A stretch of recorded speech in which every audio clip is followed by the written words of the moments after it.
10. Stefan and Shy. The brainchild of Bill Hader and John Mulaney, Stefan was introduced in 2008 and quickly became a fan favorite. New York's hottest club is Pants. The world said goodbye to the Weekend Update correspondent, whose knowledge of New York City's most bizarre hotspots was both hilarious and unparalleled, in 2013. But since then, Stefan has still found time to make a guest appearance or two. Do people still use the word?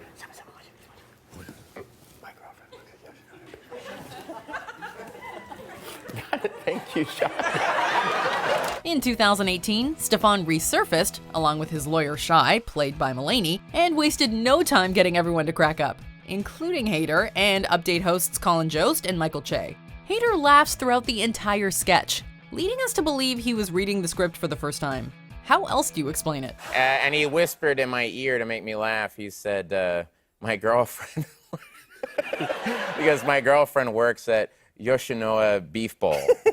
Number 9. Simon's dreidel backed with menorah in the window. These two iconic characters have made numerous appearances over the years. Hey! Hi! Hello. Thank you. Hi. Everything okay, guys?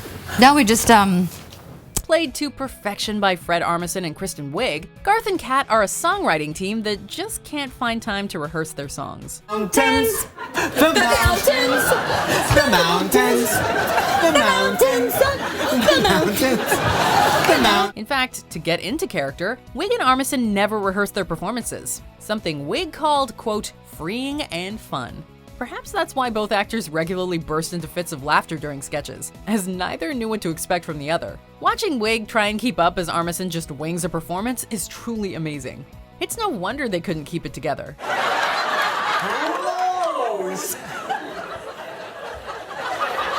Number 8. Scared Straight. This sketch from 2009 had no shortage of top-notch comedic talent. We caught these kids drinking beers behind Pathmark. Tracy Morgan, Kenan Thompson, Jason Sudeikis, Bill Hader, Andy Samberg, and Bobby Moynihan are all featured. And when that many funny people are in a room together, things are bound to get a little silly.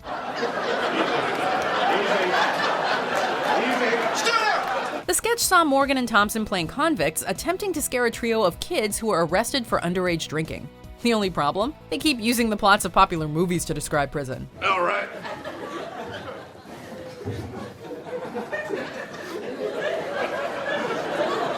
Boys, learn your lesson?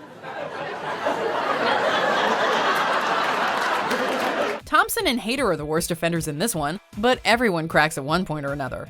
You try making it through without letting a smile creep across your face, cause this here is real. Number 7. Family Feud Celebrity Edition, NBC versus CBS. As longtime friends and collaborators, it isn't exactly surprising to learn that Justin Timberlake does a mean Jimmy Fallon impression. So great, celebrities playing games, nothing better, so fun. Am I right, man? He got to bust it out during a 2013 appearance on SNL during a game of Celebrity Family Feud. And guess who was also playing? Jimmy Fallon. Jim Parsons, are you kidding me? That is how it's done, my man. He's so great, am I right? Fallon, who is infamous for his inability to keep it together during sketches, was playing The Big Bang Theory's Jim Parsons. The two celebs went toe-to-toe right off the bat, and immediately had to turn away from the camera to hide their laughter. So many great answers. So many. They're so great. So great, my man. But Steve.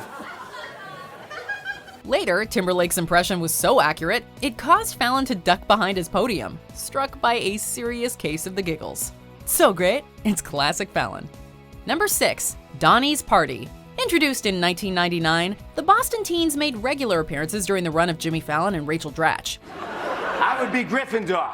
You are Hufflepuff and you know it. You are. Known for their thick Boston accents and love of the Red Sox, as well as for constantly bickering and making up, the characters regularly caused others to bust a gut. Bro.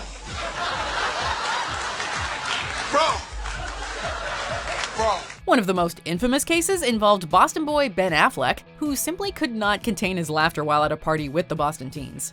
Watching him say bro over and over again while struggling to keep it together is priceless. Naturally, Fallon couldn't keep a straight face either. Number 5. Close Encounter. It was clear from the first minute of this sketch that host Ryan Gosling was not going to make it through without breaking character. I came to and saw a beautiful being made of like a beautiful calming light. Yeah, same here. That being touched my head, I felt every emotion in its purest form. After being abducted by aliens, Kate McKinnon, Cecily Strong, and Gosling each recount their experience with the extraterrestrials. I started peeing and one of the gray aliens slapped the wall and pointed at the bowl. So I got the hint, I kind of duck walked over the bowl, peed in it. Yes, I see. However, McKinnon's version differs wildly from the other two. So much so, in fact, that Gosling was basically stifling a laugh for the entire sketch. Strong, Bobby Moynihan, and A.D. Bryant all eventually broke, and even McKinnon had to repress a laugh at one point. Later in the episode, Gosling fell victim to a hilarious performance by A.D. Bryant, whose portrayal of a boundaryless teenager caused him to once again break character. Wow, I guess everyone knows how dirty I am. Do you like that, Mr. Dilham? Actually, no, I do not like that, okay? That's disgusting. Number 4, Love-ahs in the hot tub.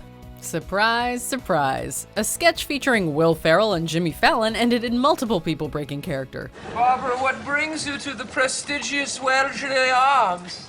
The usual.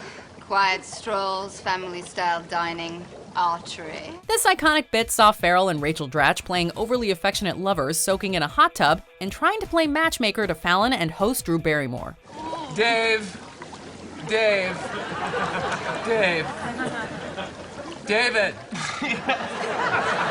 Well, as you can probably glean from Ferrell's ridiculous costume, it didn't take long before everybody was on the verge of a full-on meltdown. Barbara Hernandez is the top female archer in the Northeast Division. That's unbelievable. Tack on the fact that Ferrell later admitted that the goal was to, quote, make Jimmy Fallon laugh, and you have the recipe for a sketch that's guaranteed to have multiple broken characters. Need more proof that Ferrell is a character-breaking machine? Check out his Short Shorts for the USA clip. You are welcome. I guess what it all comes down to is that the angle of my dangle is inversely proportional to the heat of my meat, right? Number 3, happiest place on earth? Debbie Downer is one of the funniest characters in SNL's prestigious repertoire. Brilliantly brought to life by Rachel Dratch, Debbie can instantly transform any situation into a total bummer. For the other characters, that is. Roy of Siegfried and Roy. He was attacked by his own tiger and suffered devastating injuries.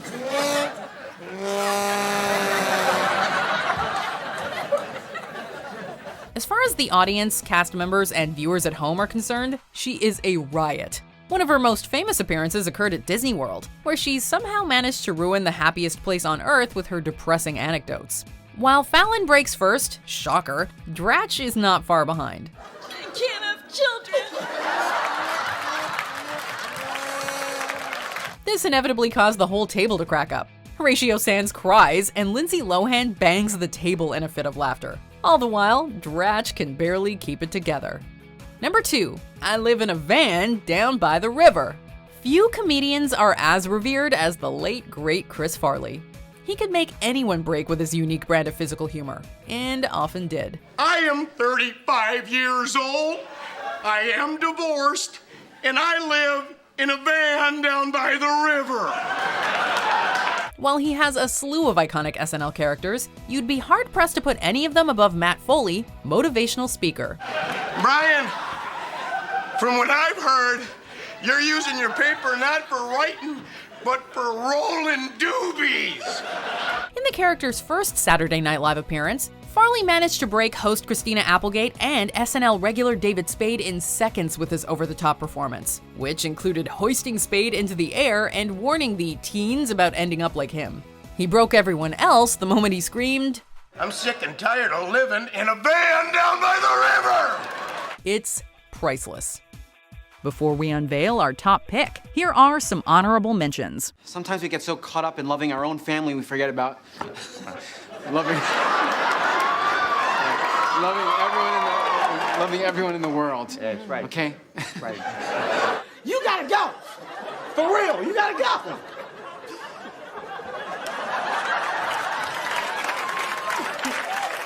Well, that's That's the way to popcorn pops. So how did you learn to sew corks? Sew corks. Stuart, that's my mother! Show some respect. Yes, Mr. Stewart, and she's going to be a grandmother soon. Wait, what? Rosa, silencio, por favor. Karina, how can you be pregnant? We haven't been physical in 7 months. That looks pretty routine. Number 1, More Cowbell. Featuring vets like Will Ferrell, Jimmy Fallon, Chris Kattan, Chris Parnell, and Horatio Sands, not to mention the indomitable Christopher Walken, More Cowbell is the stuff of sketch comedy legend, and was so the second it began to air. Are you sure that was sounding okay? I'll be honest, fellas, it was sounding great, but I could have used a little more cowbell.